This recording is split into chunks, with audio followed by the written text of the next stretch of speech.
It's the Veterans Radio Hour. Brought to you by Dallas Corporation for all your corporate printing needs. And by GIM Productions, creating internet solutions. Websites can do that. Now, stay tuned. The Veterans Radio Hour is next on the Veterans Radio Network. Tango Charlie Bravo, you're a go for the Veterans Hour.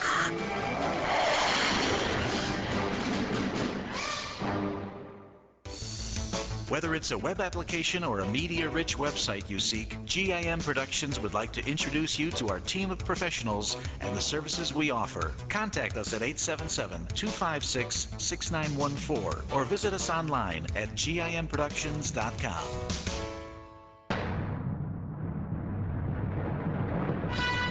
Welcome, one and all, to the Veterans Radio Hour. It's our tribute to all of those who served our great nation's armed forces, past and present, and their tremendous accounts of heroic duty and bravery. With your host, Brigadier General Dave Grange. And now, coming to you live from our Veterans Center studio, here is General Dave. Good evening, General Dave Grange here, and tonight's show is Preserving Veterans Stories. The last show we talked about the 19 million veterans in the United States of America today, and we talked about approximately 1,500 die every day. So how do you capture their memory, those experiences, the heroics, the sacrifices? So we're going to discuss this tonight with several wonderful guests. What has been done, what can be done, what should be done. In the studio with us, we have Colonel Andrew Gilmore, United States Air Force for the past 26 years, B-52 pilot, stationed at Wright-Patterson Air Force Base in Ohio. And with him is his wife, Technical Sergeant Patty Gilmore, United States Air Force as well for the past 19 years, also at Wright-Patterson Air Force Base, a unit deployment manager. And on the telephone with us will be Lou Reda, president of executive producer of the Lou Reda Productions Incorporated. It produces leading and innovative, high-quality documentary films, military for the most part. A veteran of the Navy, Seabees in the Pacific, World War II. And also on the telephone is Peter Bartis, senior program officer for the Veterans History Project, a folklore specialist for more than 25 years at the Library of Congress, has a PhD from the University of Pennsylvania. And also on the telephone with us will be Bill Murray, the CEO of Kensington Technology Group, founder of Dream Patch Ventures out of California. And now to the executive producer, Kenny DeCamp. Thank you, General Dave. Yes, we're going to have a great show on preserving all those history stories of all of us that have served so well, something we're all going to learn a lot about tonight. And please, if you're listening in on the radio station, call in at 866-928-2329 for your comments and questions to General Dave or any of our participants, as well as you can give us an email or go directly to our live chat room, veteransradiohour.com. And now, General Dave, who are we dedicating tonight's show to? I think it's appropriate that tonight's show is dedicated to Andrew Gilmore's dad. Colonel William F. Gilmore, deceased, flew B-17s in World War II with the 8th Air Force. He was a member of the 384th Bomb Group, the 544th Bomb Squadron, the 812th Bomb Group, and the 482nd Squadron. After the war, he served with the 14th Troop Carrier Squadron. He left active duty in 1947 and stayed in the Air Force Reserves. He retired from the reserves in 1960 in the grade of colonel. Going back a ways, he entered the service in 1940 as an air cadet. His decorations include the Silver Star, the Distinguished Flying Cross with 2 oak leaf clusters, Purple Heart, and the Air Medal with 2 oak leaf clusters. He earned the Silver Star as an aircraft commander on the Barrel House Bessie during an attack on Bremen, Germany. He was forced to ditch the plane in the North Sea. Here's today's military quote of the day, brought to you with support from retired Lieutenant Colonel Dan Bogievich. The quote tonight is from a retired Lieutenant General David Grange, Jr., an Army Ranger legend, fought in 3 wars, a 41-year military career. Yes, my dad. We're in Vietnam together. We're pretty close about certain things, obviously. He has a quote here that he put into the Army Times on July 8th of this year. I quote, "I joined the Army in 1943. I retired in June of 1984. Therefore, I believe my views on 2 basic but vital areas have a strong foundation.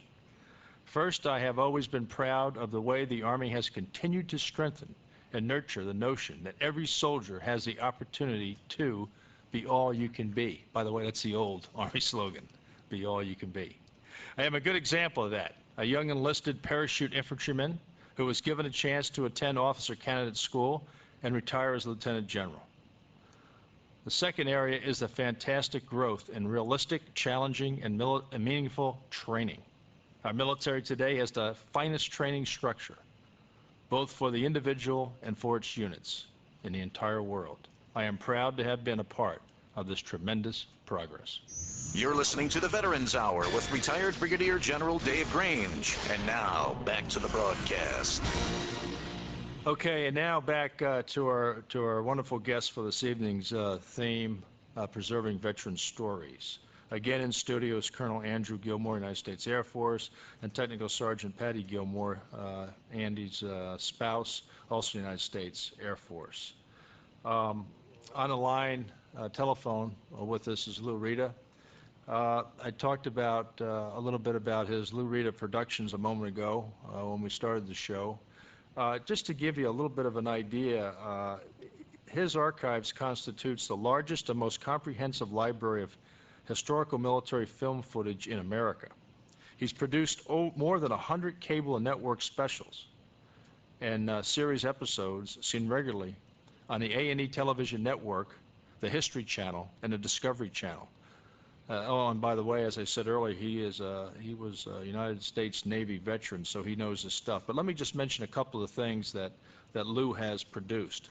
As an example in biographies, General Douglas MacArthur, Return of a Legend, General Chesty Puller, other titles, Airborne, Death from Above, also Desert Storm, The Ultimate War in 90 Minutes. And another one, network production you may have seen, is Blue and Gray for the CBS TV network 8-hour miniseries. So he's produced a lot of stuff for the in regards to the military and captured history, things that we should be proud of and always remember. And then again, on the telephone with us is also Peter Bartis, the Senior Program Officer for the Veterans History Project, folklore specialist, over 25 years at Library of Congress. And so he'll be sharing his insights. And then, of course, Bill Murray, a close friend of Colonel Gilmore in the studio with us, and his founder of Dream Patch Ventures in California. And we're going to discuss some of his products tonight on the show. But let me turn first to Colonel Gilmore, Andy here in the studio, and his wife Patty. Thanks for being with us tonight. We appreciate it, and you're going to share some memories with us tonight about your dad. Yes, sir. And we thank you for that. You know, your family, as mine, has a legacy of service to the nation. And just talk about that. Talk about a little bit about your service, both of you, your dad, and also I believe your son is getting ready to start. So go ahead and share that with us, please. Yes, well, I came in the Air Force back in 1976, and I always knew when I was growing up that I wanted to come in the Air Force and I wanted to fly, because as I grew up on the wall was a painting that my dad had done in France after the war of him in his uniform, and then his shadow box with all of his medals and his wings. And I grew up knowing I wanted to go in the Air Force. So I went in the Air Force, and at the time I became a captain. I was just a junior captain. Dad passed away 22 years ago, and all that history went with him. And so all throughout the years, I've tried to tell our kids and everybody else about the amazing contributions that Dad had, but I only had bits and pieces of that. So over the years, for example, I went to the Air Force Historical Research Agency down at Maxwell Air Force Base, Alabama, where they have some of the original documents, the yellow pieces of paper that somebody typed out in the squadron. And I pieced together what I could. But then just recently, my wife Patty and my best friend Bill Murray, as a surprise for my retirement ceremony, collected all this history, recreated my father's shadow box that had been long gone, and it was just an amazing ceremony, and even had our son, Andrew Jr., who's in junior Air Force ROTC in high school. Yeah, so he's in junior ROTC right now. Yes, sir. And that's great. And Patty, how did you maintain operational security for the surprise retirement party? Well, sir, they've taught me for 19 and a half years in the Air Force how to do that. Yeah, and so so you put this stuff together. It was a lot of work, right? Yes, sir. A lot of time spent on the phone, Bill Murray and I, a lot of email traffic. Anytime I could get an opportunity to get on the phone when Andrew wasn't around, then we were sleuthing to gather information and pull it all together. When he would be TDY, I'd go drag information out of his study, his dad's history, and pictures and letters, and you could pull all this information together, and you could tell a story when you could pull all the pieces together.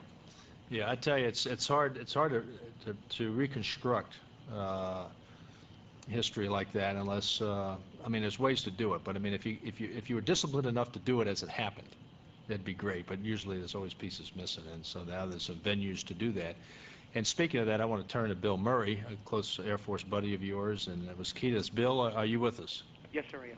Bill, could you explain what you did for the Gilmores on a project? Yes, sir. Well, mostly I worked very hard for Sergeant Gilmore day and night, researching on the internet, looking up old friends of Andrew's and various research organizations on the 384th bomb group and the 482nd Pathfinder bomb group. And frankly, since the dawn of the internet here, there's an incredible volume of data available on World War II units, on the missions people flew, on the accident you spoke about in the North Sea, and resources to help reproduce medals, reproduce patches for the units, etc. They're all out there now. Now, did you, there's a book here in the studio with us on Colonel William Gilmore, Andrew's dad. You produced this book? Yes, sir, I did. Yeah. Now, is this done through Dream Patch Ventures, or what business do you do this through? We did that through Book Factory, which is a print-on-demand business that we have. That you also are in charge of that, correct? Yes, sir. Yeah. This is a beautiful book, and you know, in the studio here, and I wish the audience could see it, but just they captured the orders of the individual. It talks it talks about the some of the history, obviously, the events.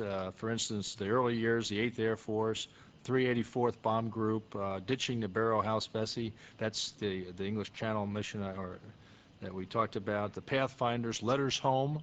After the war, military records, there's photos, and then just some other stuff. It's very nicely done, hardbound book that captured service to the United States of America and the legacy of the family. And so a wonderful piece of work, and of course with your Patty's aggressiveness with Bill that it made it happen. I think that's wonderful. I want to leave the Gilmores just for a moment and go to our other two guests for a few minutes on the first segment of the show, and turn to Lou. Lou, are you with us, sir? Yes, I am. Well, thanks for joining us tonight, and you know, just going over the things that you have produced, it's phenomenal. And you know, I've seen a lot of these shows, but I just now I know who made them. Beautiful, well done. Thank you. Well, thank you very much. And could you just explain to the audience just a little bit of your thirst for producing these things on the history, mainly military history of the United States of America? Well, currently, in view of the fact that you have several Air Force people in the studio, we're currently doing a 4-hour mini-series on the battle history of the Air Force from the very beginning to the present time. And our historian that we're working with is Richard Hallion, who is the senior historian for the Air Force.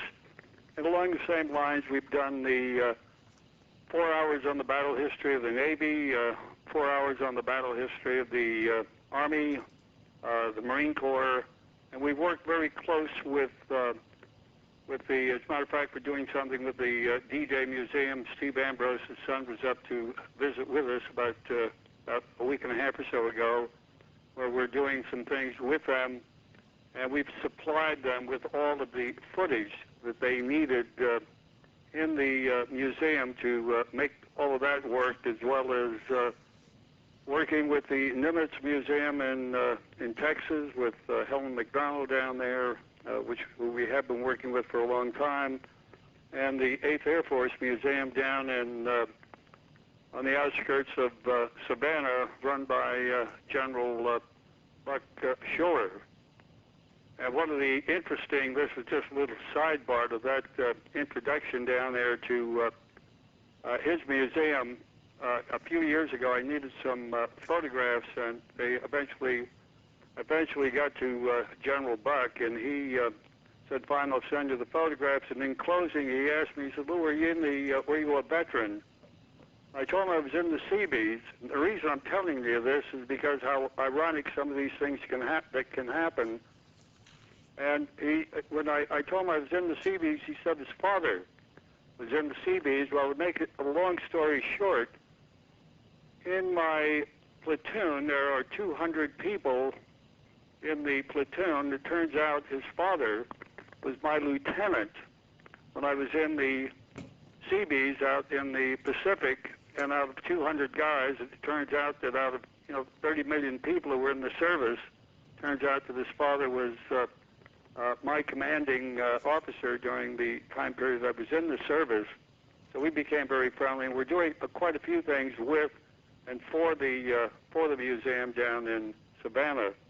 But most of the shows that we have produced, going from World War I to the Civil War, we did a whole series on the Civil War, World War I, a ton of them during the World War II time period, Korea, the Fire and Ice show on Korea, War Chronicles, American War, Secret Weapons, and rather than the 100 shows or so, without exaggeration, General, we probably have done over 400 documentaries over the last 30 years that constantly appear either on the History Channel or on the A&E network.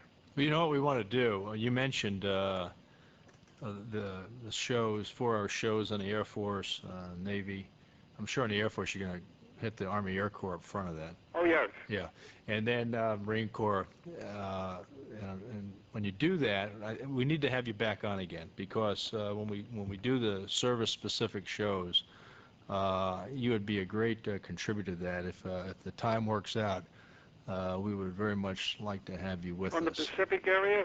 Yeah, well, whatever. I mean, just because when you produce these things, you're going to have a great baseline to help us out in the show. We'd like to do that. I'd like to break just for a minute to go to Peter Bartis just for a minute. And, I never realized. Peter, are you with us? Yes, I'm with you. Okay, well, thanks for joining us tonight. Thank you. Yeah, and explain a folklore specialist. I didn't know that was we had those in the Library of Congress, but I'm fascinated with the title. Well, I am a trained folklorist, just like anthropology in many ways. We study traditional culture in the United States for the American Folklife Center, which is a national center for folklife studies. And basically, it's an organization that documents and preserves all aspects of culture in the United States. So it's a fitting place for the Veterans History Project to be. Yeah, no, that's great. Go ahead. I'm sorry. And can I talk a little bit about the project? Oh, yeah, please. We want to hear about it. Oh, well, the Veterans History Project was created by an act of Congress in 2000, and unanimously supported by the House and Senate. And it calls for the American Folklife Center at the Library of Congress to create a collection, to collect all histories of war veterans from World War I, World War II, and the Korean, Vietnam, and Persian Gulf Wars. And also to collect and document all histories from those who served in support of the war effort. And we're collecting videotape, sound recordings, collections of letters, diaries, maps, not tangible material artifacts. And we're collecting from all branches of the service, including the Coast Guard and World War II Merchant Marine. But what makes this a very special project is that Congress, when they asked the library and the Folklife Center to do this, said, we want you to involve the American people. And of course, you said the number of veterans. We have 19 million veterans. And the only way we could do it was to ask the American people to become a part of this project, to own this project. So right now we have over 500 official partners nationally, including VFW, DAV, and in the Illinois area, ranging from the Bartlett High School to the Indian Prairie Public Library to the West Chicago City Museum. And we have partners like that in all the states, and we have a volunteer corps that has so far requested over 100,000 of the kits that we have available online. And I hope that at some point your listeners will have a pencil and paper handy, and I can give them our website, because we also have hundreds of thousands of people visiting our website. Yeah, at the end of the show, when we do the wrap-up, I'd ask you to please relay that when you do your closing comments. You know, in William Gilmore's book here, the collection of his history with Bill Murray, obviously making it happen, along with Andrew's wife, Patty, there's a whole chapter on Letters Home, which is great. You know, we're the McCormick Tribune Foundation, which I'm a member of. We support, I think it's the Bartlett School here in Illinois. We're supporting funding that program and helping with record those stories with our research library at the foundation here in Cantini, in our museum. And we're always excited to see high schools getting involved. Absolutely. We think every high school student should have the opportunity to interview a war veteran. Absolutely, and we're going to have to break away. We're going to come back to our guests. Please stay with us, Kenny. Thank you, General Dave. This is our 15th program. We thank you all for being with us at veteransradiohour.com or on one of our 80-some stations across the country. Tonight, again, I'd like to recognize military.com. They are connecting the military community with all the benefits of service. One of the great things they had that maybe one of our guests even used was the ability to locate some of your friends through military.com, saluting all those who answered the call to our nation's service. The National Vietnam Veterans Art Museum here in Chicago, 18th and Indiana. We'd like you to someday, when you're visiting Chicago, come by and visit us. Quite a unique museum, because we have the ceiling, as Washington, D.C. has the wall, dedicated to those who gave their service in Vietnam at nvvam.org. And I want to thank the City of Chicago Veterans Council for all they've done to us, as well as I want to also thank the American Legion Post 57 and 75 here in Illinois, who have started to support and plug in with us more and more. Next week's show, we want you to have a holiday party with us. We're going to talk about the holidays and the veterans, what they do during the holidays, what kind of special effects happen with the holiday time for all of our veterans. For now, we'll be right back after these messages.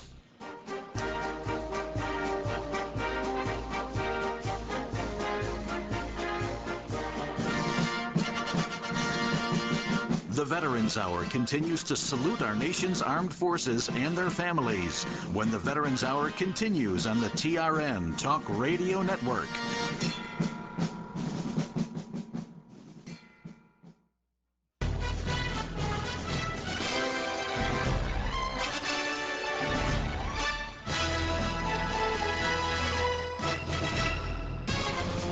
The Veterans Hour now returns to full readiness on the TRN Talk Radio Network. The Veterans Hour proudly presents our military hero's story of valor. We have a great hero tonight, Marine, a Second Lieutenant John Bobo, United States Marine Corps Reserve from Niagara County, New York. In the Republic of Vietnam, 30 March 1967, Lieutenant Bobo was a member of Company I, 3rd Battalion, 9th Marines, 3rd Marine Division. He was a weapons platoon commander in Quang Tri Province. Company I was establishing a night ambush site when the command group was attacked by a reinforced North Vietnamese company supported by heavy automatic weapons and mortar fire. Second Lieutenant Bobo immediately organized a hasty defense. and moved from position to position, encouraging the outnumbered Marines despite the murderous enemy fire. When an exploding enemy mortar round severed Second Lieutenant Bobo's right leg below the knee, he refused to be evacuated and insisted upon being placed in a firing position to cover the movement of the command group to a better location. With a web belt wrapped around his leg, serving as a tourniquet, and with his leg jammed into the dirt to contain the bleeding, he remained in his position and delivered devastating fire into the ranks of the enemy attempting to overrun the Marines. Second Lieutenant Bobo was mortally wounded while firing his weapon into the main point of the enemy attack, but his valiant spirit inspired his men to heroic efforts. He was awarded the Congressional Medal of Honor. The Veterans Radio Hour salutes the Active Service Person of the Week, made possible through the support of Pabst Blue Ribbon Beer. As they say, PBR me, ASAP. Pabst Blue Ribbon Beer, available at your local retail outlet.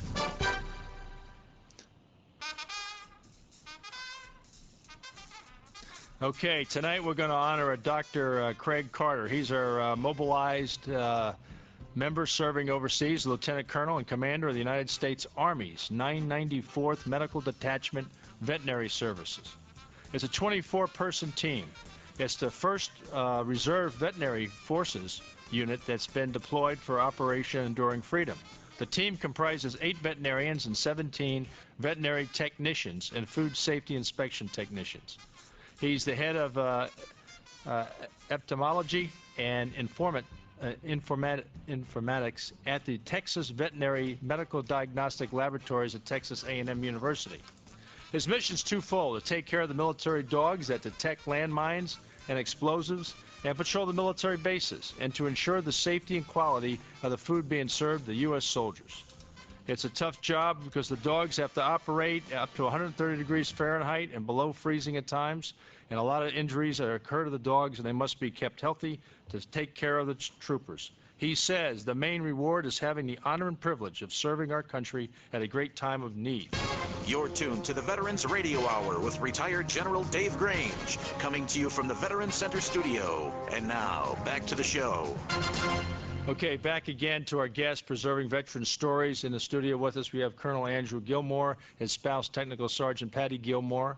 On the telephone, we have Lou Reda, the president and executive producer of Lou Reda and Productions Incorporated, and Peter Bartis, who's with the Library of Congress as a folklore specialist, and also on the telephone, Bill Murray, founder of Dream Patch Ventures in California.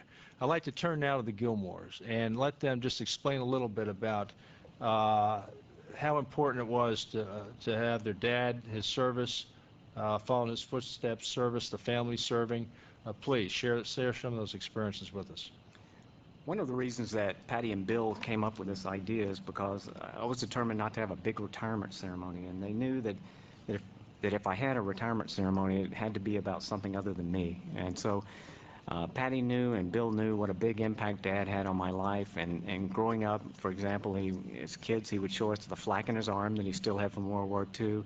His eyes had been damaged in a cockpit fire in one of the missions, so you know, he was somewhat hindered by that, but all that history that I grew up with. So it was a huge tribute that they went back and called my brothers, and they went in attics and looked in boxes, and then they have a piece here and a piece there, and the fact that Dad, when he went 22 years ago, all that history went with him, and you can't ask the veterans now that are gone to remember that. And the thing that we wanted to pass along is talk to your dads, talk to your moms that served, your grandparents, and capture that history while they're still here, because it's just so difficult afterwards. And the heroic efforts that Patty and Bill did in using the internet, using every resource available to pull together the book, the shadow boxes, and all that is just incredible. Yeah, Patty, you brought in some of the shadow boxes. Could you explain those? And so they're very nice to see, and just for the guests, go ahead and talk about them. I sure wish we could share them to show them to everyone, but something that Andrew had always told me was his dad had silver eagles made during World War II. And so when I was deployed to Kuwait 3 years ago, I had silver eagles made for him. When we went to go back, and we didn't realize that his father's shadow box no longer existed. I called his mother because I wanted to create a shadow box just like his father's for him, because he explained, you know, what it looked like and what it meant to him growing up. Well, his mother told me that she couldn't find it. She didn't have it. He took it with him, and so it no longer existed. So we went by. I said, well, describe it to me. Tell me what you can tell me. And she said 3 rows of medals. That's all she could remember, and she gave me an approximation on size. So I got his military records. Luckily, he had already asked for those military records, and he mentioned that earlier. We took his military records, and Bill and I pieced together what the rest of the history was and all his decorations to recreate his shadow box. Well, and now you have both side by side. You have the unit patches from World War II in the center, and then on either flank of the patches is the awards received, qualifications received by both Andrew and his dad. And it's a beautiful setup. In fact, I think I'm going to do the same thing with my father. It's well done. I really appreciate it. I want to turn to Bill a little bit. Bill, what other projects are you doing similar to what you did with the Gilmores? Well, we are going to be doing some specialty publishing for some World War II authors. The first 2 customers look like they're going to be a company called History on CD-ROM, which has digitized 50 World War II books, things like how to identify Japanese merchant ships and manuals about submarines and the like, and also a guy that has written a book on the 384th that Andrew's father belonged to, named Ken Decker, and those will be published under bookfactory.com. Now, did you helped in getting some of the things in the shadow boxes? Is that correct? Yes, sir. Now, the World War II. How'd you go about getting some of the World War II unit insignias? It was honestly quite entertaining, mostly due to the fact that there were mistakes in Andrew's father's records, and things just were not lining up. Yeah, that's never happened to anybody. Yeah.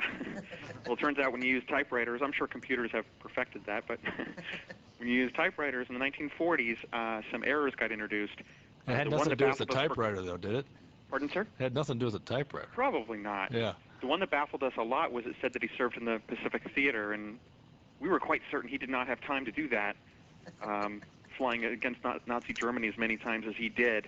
But an organization called Medals of America helped me take it apart, and then we cross-referenced 3 different parts of the orders that we got for him, and we were able to determine which things were correct and which ones were in error. And then the next entertaining thing became finding them and recreating the patches, because the patches in World War II, there were so many zillions of units that, frankly, they were hand-painted.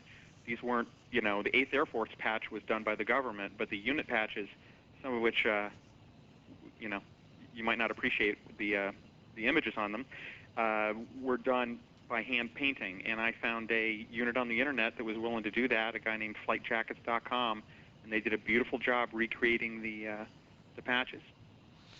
Yeah, it's you did a great job, and I'm sure the Gilmores really appreciate it. I'm very impressed with the work, and we'd like to thank you from the Veterans Radio Studio for that kind of effort from one of our fellow veterans. Well done. Thank you, sir. Yeah, I want to turn to Lou. Lou, are you with us still? Yes. You know, Navy Seabees. You know, we may have to do a show sometime on capturing some of that kind of work. I think in the Air Force it's called Red Horse, I believe. And of course, in the Army it's the engineers. Right. I lived in CB hooches in Vietnam when we were in the rear area. Right. And then almost 30 years later, I lived in CB, and some of them were Red Horse, Air Force Red Horse construction unit hooches in Bosnia, and then we also had them working with us in Kosovo. Right. I mean, they're, you know, just thinking of different places we've trained and maneuvered, quite a history of support, the Seabees. Well, Seabees was a terrific group of guys. I was the youngest guy in our battalion at the time, and most of the guys were construction people. And the only reason I got in, I liked the logo or the patch of the the little B with the jackhammers and the machine gun, and I certainly didn't have any construction background, but I told the guy I was a water boy or a plumber. I was a plumber's helper for about 3 days when I was about 16 years old, so I put down that I was a plumber's helper, so that helped me to get into the service. But it was a kind of it was military but non-military. We didn't have all of the everything you had to go through, you know, with between the Marines, the Army, the Air Force, the Navy, and it was just a terrific bunch of guys that you know, we did what we had to do. And I was out in the Marshall Islands. We built an airstrip out there during that particular invasion, come back to Honolulu, then from Honolulu went out to the Philippines for the Philippine invasion. And anybody that ever rode a LST, I was on one of those for about 30 days from Honolulu to the Lady Gulf invasion. Let me ask you, Yes. let me interrupt you and ask you one other question, because we only have a few more minutes, I think, till the next break. Real quick, do you think that Hollywood is, and this is a question from one of our guests that just sent this into us. Do you think Hollywood's doing a good job capturing the history of our military? Up to a point.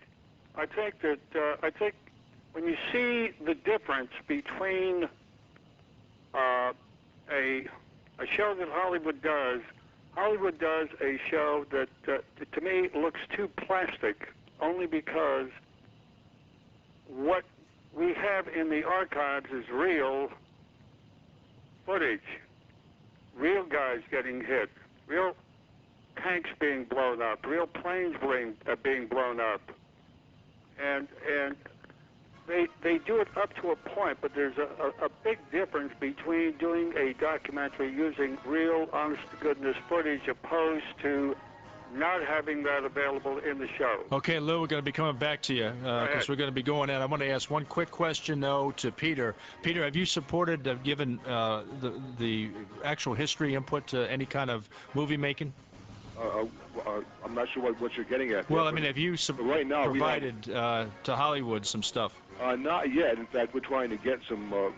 Right now, we have over 15,000 items in our collection over the last year that we've put in. And over 4,000 interviews. I would think you'd be able to support someone. Yeah, I think they'll be wanting. Okay, we'll get back with you in the next segment on that, Peter. Okay, thank you. You're listening to the Veterans Hour on the Talk Radio Network.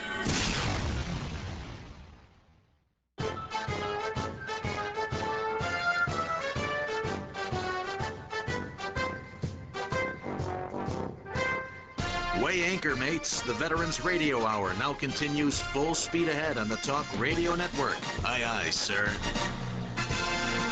And now, with the update on military news from around the world, here's General Dave reporting. As we started several shows ago, we talked about correspondent stories, correspondent heroes tied to the military. And tonight, it's Walter Cronkite of the United News Service, who covered 4 major assaults of the 82nd Airborne Division. In the tragedies of war, you can occasionally be found some amusing incidents. For example, at Market Garden, his glider crash landed. Following a scramble of men and equipment and personal effects, Cronkite crawled on his hands and knees in search of his typewriter, believed to have been lost along a hedgerow. As he crawled cautiously, troopers followed him in a line like chicks behind a mother hen. Ultimately, stop and go, until his survey led him to discover that in the confusion, he had, by mistake, put on a captain's helmet, which led the glidermen to believe that they were following one of their officers. Cronkite rose to become universally known and respected as the Dean of Commentators. You're listening to the Veterans Hour with retired Brigadier General Dave Grange. And now, back to the broadcast. General Dave, GIM Productions have just let us know we're in 55 countries tonight right now, and logged on 7,641 people. And one of those right now has just called in with us, Malcolm Brown from the Veterans Museum in Houston. He wants to bring up a little subject to us about preserving the history of veterans. Malcolm, you there? Yes, I am. Go ahead, Malcolm. Well, I wanted to make your listeners aware of a project. It's a move to build a National Veterans Museum, and we've got local congressmen ready to create the bill to create this museum. And it's a $100 million project, and the representation of the veterans will go all the way back to the Revolutionary War. It's for the past, present, and for the future. And so we're in the process right now of locating the land site, and there are some issues that we're dealing with the city council. It's timely that your viewers hear about this, and the reason is because there's a major vote coming up on Wednesday. We're asking our mayor, Mayor Brown, to put it on the agenda so that the city council can vote on the land site. It's a 35-acre package where we can build this National Veterans Museum. And we need support from the veterans community so that we can build this $100 million museum. And the way they can do it is to, what we need them to do is to express their support to the mayor of Houston at mayor@cityofhouston.net, and to the Houston City Council that can be accessed by logging on to the website at www.ci.houston.tex.us/city-govt/council/. Okay, well, I'll tell you what, you stay on the net after the show. Yes. And we'll go over more detail on this once the radio show's over, when we keep the chat room open for a while. Okay. All right, Malcolm, we'll come back to you. Thank you very much. Okay, I want to go to a magazine article. This magazine article is the Air Force Association's magazine called Air Force Magazine, August 1989. The title of the story in this magazine is The Saga of Barrel House Bessie by John Frisbee. And I believe there's several people in here that know the story, obviously the Gilmores, because it's about their dad. But Bill Murray, are you with us still? Yes, sir. Okay, explain in less than a minute this story about this aircraft that Andrew's dad flew. Okay, they were flying a mission against Nazi Germany, about 350 aircraft. Just to give you the scope, 25 lost, 160 damaged, 10 men lost, 215 MIAs, 35 wounded. And on the Barrel House Bessie, and Colonel Gilmore, major at the time, was in charge of that aircraft. They got shot up bad over Bremen. As they were coming into England, they were jumped again, and he ended up losing enough of the engines that they had to ditch it in the sea. He ditched it near a ship. Unfortunately, 3 men were lost, including one that won the Distinguished Service Medal, Technical Sergeant Henry, and 7 were recovered from the mission. And the aircraft, of course, was lost. Okay, and that's where they got the Silver Star. Is that correct? Yes, sir, it is. I believe signed by General Doolittle. Oh, is that right? Because we talked about, the last show we talked about Doolittle. Doolittle's raid in April after the Pearl Harbor. Yes, and Bill, tell them about the accident report, how you found the accident report. It was preposterous. There's a website that actually tracks all accidents back to like 1914 called accidentreport.com with a dash in the middle.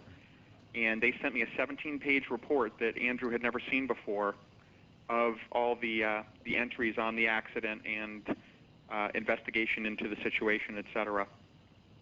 That's amazing. Yeah.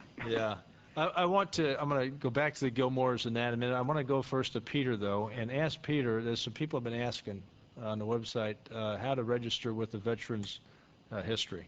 How do you do that? Well, as I've been listening to your guest, all I've been hearing is a real testimony for participation in the Veterans History Project, because there's no experience that compares with doing a one-on-one oral history with the actual person right in front of you giving you their story. And to participate, to get a kit from us, we have a toll-free number that you can call and leave your address, and we'll send you a kit. And it's at 1-888-371-5848. You leave a message on that line, or you go to our website at www.loc.gov/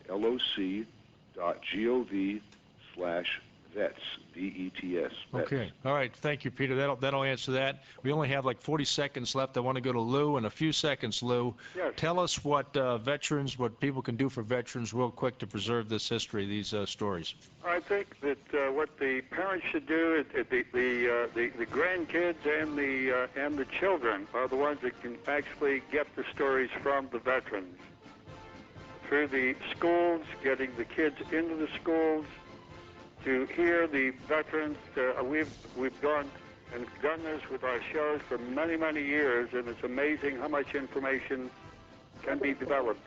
Okay, well, thank you, Lou. And if those that can stay on, we're going to keep the chat room open. But I want to thank Lou Reda, Peter Bartis, Bill Murray, the Gilmores, and the Gilmores are going to be right here with us for about 15, 20 more minutes tonight, and we're going to get into some more detail, and we're going to ask for some help about Andrew's dad. Thank you very much for the Veterans Radio Hour. We appreciate your participation. Hua and out.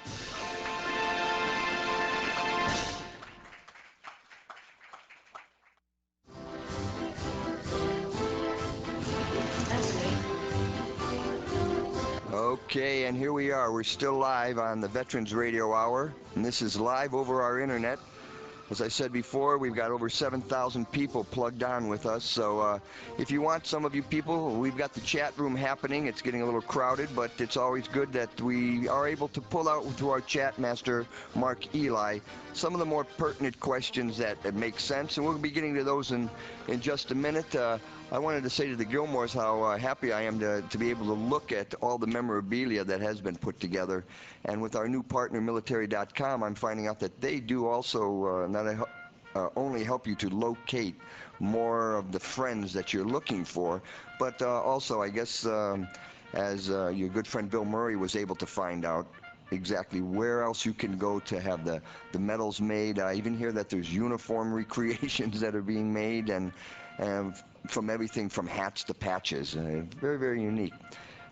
Can you tell us, one of the shadow boxes, I believe, is your father's and one's yours then? Is that correct? That's correct. And they're made exactly alike. Of course, Dad has a lot more medals than I've got, but that's what Patty and Bill wanted to do, is put side by side our particular careers and the medals that went with them. And getting the medals, and getting, in particular, there was one World War II, was it a pen, Bill? I don't know. Oh. Yeah, Bill's there. Bill, are you there? Yes, sir. Yeah, go ahead. What was the World War II pen that you had to get? It's commonly known as the ruptured duck. It's the honorable discharge pen from World War II that ends up being, we didn't find out he had been given it, which we should have known, frankly, until about 72 hours before your ceremony. So we were having interesting nights here in California. Yeah, we had to try, and I called him the shadow box dude, the guy I hired to do these shadow boxes. Great guy on base that I was referred to. And so here we had there's actually a ribbon, and it was going to be centered, and then here came this little duck thing that Bill's sending me FedEx to my neighbor. All of this was sent, everything couldn't get sent to our house, so I had my neighbor be our FedEx lady, and everything got sent back and forth there. And so we had to reposition the medals at the very last minute. We were at the 11th hour trying to get everything in, and Bill was still finding information. It was like, okay, we can't take any more information. Yeah, well, they are beautiful. They're well done. Andrew, you had a question earlier and we couldn't get to it, and maybe the listeners can help you out about your dad. Go ahead and express your wishes, please. The question I really had is anyone that served with Dad in the 384th Bomb Group, the 544th Bomb Squadron, or the 812th Bomb Group, or the 482nd Bomb Squadron, that if anybody served with him or knew Dad during the times, if they could contact me at andrew@bookfactory.com or come to our website, andrewgilmore.com, and somehow get in touch with us, because he's been gone 22 years, and there's got to be people that served with him and know a little bit about his history and his valor in World War II. And Bill went through some of the losses on those raids with the B-17s, and it's just absolutely phenomenal what young men did during that time, straight out of college, straight out of high school into that environment. Now, some of the listeners may not have known him, but they have connectivity to others that may have. Now, again, slowly, read the units. Yes, it's the 384th Bomb Group. He was in the 544th Bomb Squadron, and then the 812th Bomb Group, the 482nd Squadron, Andrew, then... you have the last two reversed. Okay, go ahead, Bill. Yes, it's the 482nd Bomb Group, 812th Squadron, which is the Pathfinders out of Alconbury, England. Got it, okay. Okay, Bill, were you Andrew's adjutant? I was an unindicted co-conspirator of Technical Sergeant Gilmore.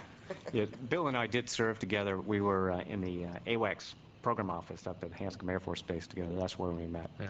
Well, you know, it really helps to have someone watch your six, wingman. My wingman's out there somewhere behind the Veterans Radio Center bar. Where is he? He's sleeping next to the lieutenant commander. Yeah, he is asleep. Okay. All right. How about what about in the chat room here? Well, we've got some good stuff in the chat room.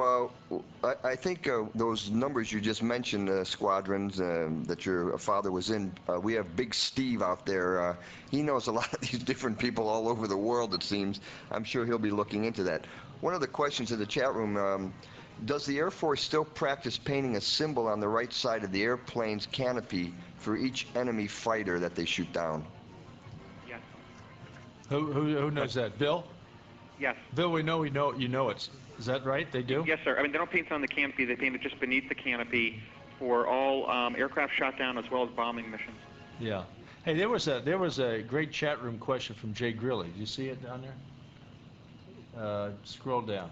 I think it had to do with the upcoming anticipation, and I'm sure it's going to happen, of the National Guard Reserve for Operation Enduring Freedom, Operation Iraq 2, whatever they call that if it happens.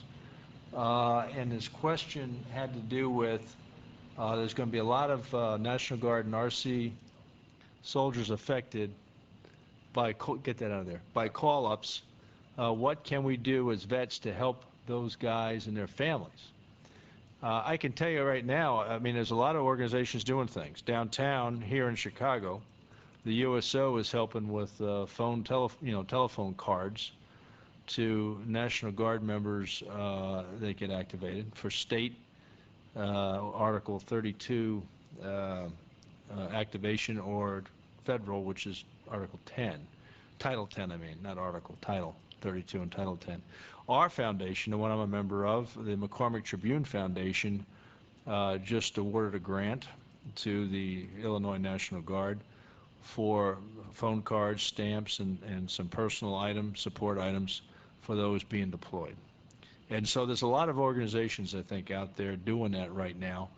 And that's just to name a few. I'm sure there's a lot of others, and maybe some people know some others. Go ahead and share that in the chat room if you do. But I think people are anticipating a very large call-up because the Army's too small for the upcoming operations. It's too small before we started these current operations. So it's taxed out a lot, and everything that the American citizens can do to help would be great. Yeah, another chat room from Gene in Houston. I guess he's trying to ask Malcolm Brown a little bit more on this Veterans Museum. Is there some way, or Malcolm, you still with us? Some way that, other than trying to remember that long website you gave us, you can log on to the City of Houston, and you can get each individual city councilman's email address. They need to know that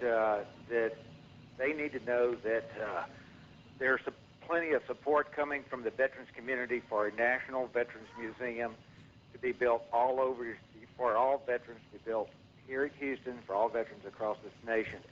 Yeah. And the Veterans Museum in Texas.org is our website, and they can address their individual questions to me.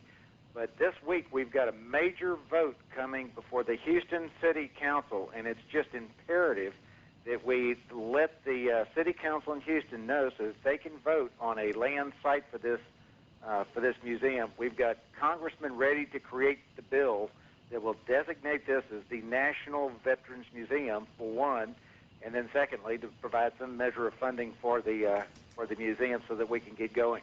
Okay, let me interrupt you just for a second, Malcolm, and ask you one question before we go ahead and issue an order at the Veterans Radio Center to activate an emergency call-up to support your cause. Explain why that museum is needed, because there's confusion out there of all the different museums we have everywhere. There's D-Day Museum in Virginia, there's the D-Day Museum in New Orleans, as an example. There's 2 Army museums now, a little bit in competition starting out. There's museums everywhere, and I'm involved in a museum here at with the McCormick Tribune Foundation. Kenny's involved with the Museum of Vietnam Veterans Art, which is going to become a national military art, I hope, the foundation. Why is this special? Is there another one? Is it a duplication? Explain it real quick. I'm glad you brought that up because it is the only national museum. There is no national veterans museum for any branch of the service. What you find in the country right now are museums that are built for the event, like Vietnam or D-Day or for some organization at Air Force unit. This covers the history of the individuals that fought in the wars, which is why what your program was all about tonight, which is what we're trying to do. We want to bring in this educational resource, which takes the kids out of the classrooms and have them interview their favorite veterans. And we've interfaced with over 25 school districts just in our area, but this will go nationwide when this project's kicked in gear. They'll ask their favorite veteran, why do you think this country's great and worth defending? And if you feel like talking about it, what are some of your experiences?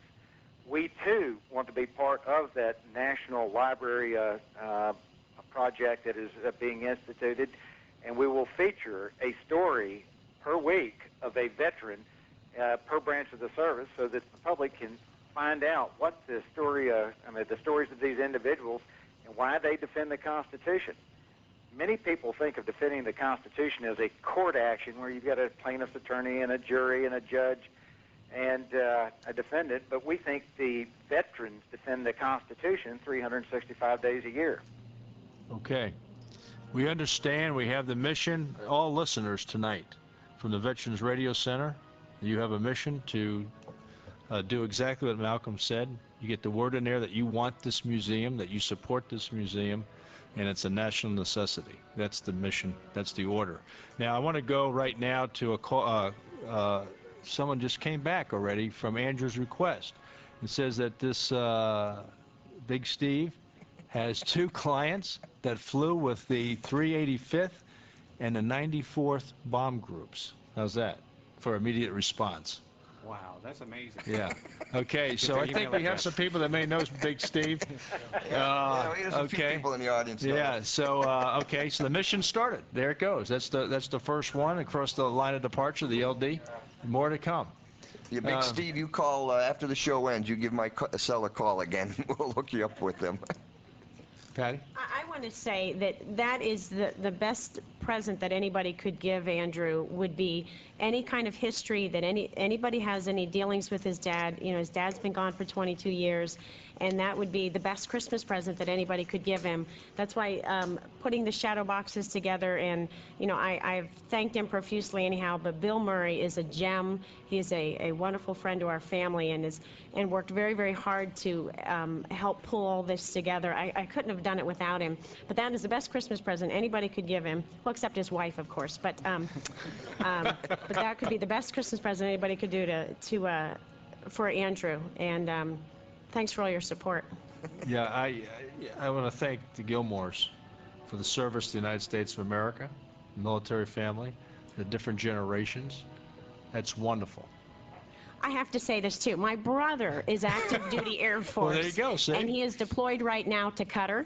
And that's a hot spot right now. And he's a communications guy. He's a senior airman in the United States Air Force. So it lives on in our family, and we're real proud of him. There you go. And actually, of that area, Qatar's a good country to be in compared to the others. That doesn't mean he's not in harm's way. It just means that's a more supportive country, as you well know. So, yes, sir. Yeah. Okay, Kenny, we're going to wrap it up here. Yeah, unless we've got anything else. Bill, you want to close out with us, and then we'll let Malcolm talk for a second, too? I just want to say thank you for letting us be on tonight. Andrew, thank you for letting me be part of this. And for your listeners out there, we put something on our site with a list of the 10 best sites that helped us pull together information. It's at bookfactory.com/veterans with an S.html. And it's got a link of all the sites that were real helpful to us. Thank you again. Okay, Bill, great. All right. You got anything else from the Gilmores? Thanks so much for having us here. It's It's an interesting story, and I hope that everybody that listens knows to document the history of the veterans you've got out there right now, because once they're gone, that history goes with them. There you go. And Malcolm, I'd like you to know that there is a national museum. I do admit it's the Vietnam Veterans National Museum, but we wish you the very best of luck there. I know I get some stuff from Eugene every now and then on my emails. The best of luck to you with your museum. Thank you, and we look forward to portraying the stories of the individuals that fought the battles and defended this country, and thanks for the opportunity to bring it to your listeners. Yeah, we'll be back with you, Malcolm, through the show in the future. So just hang with us periodically through the next 2003. Thank you so much. All right, buddy. Goodbye now. Bye, I just want to add one more thing. I didn't say my brother's name. He's Senior Airman William DeQuinzio, deployed to Qatar for 179 days, and I'm just really proud of him. It's my baby brother. Thank okay, you. And you have the last word. Okay. I usually do. Well, I got one thing just came in from Houston. They want to know the Vietnam Veterans America chapters here in Houston just had a show for vets that are incarcerated. Gene, you're going to have to type this in a little bit. It says the Vietnam Veterans Art Museum that you have in Chicago should be aware that the Vietnam Vets of America chapter here in Houston just had a show for vets that are incarcerated. Does that mean veterans that are in military prisons and you had a show for them? Anyway, because we did have one on our chat room come in and say we should do a show on military prison. We were talking about it earlier tonight, and we discussed how very complicated that could be. Yeah. Dave, you have especially that guess, but anyway, yeah. No, but please send in your recommendations for shows, because we received about almost a half dozen, I guess. Yes, we have. And either some are the same that we already have on our list to do, but we welcome the ideas. So let me mention a few. Next week, definitely come along with us, because we're going to be doing something about the holidays for all of our veterans. Some great stories about where people were during Christmas and Thanksgiving and New Year's, even 4th of July history stories. We also are going to be doing, right after that, the best of. Be with us on the 29th, the end of our year, the last show.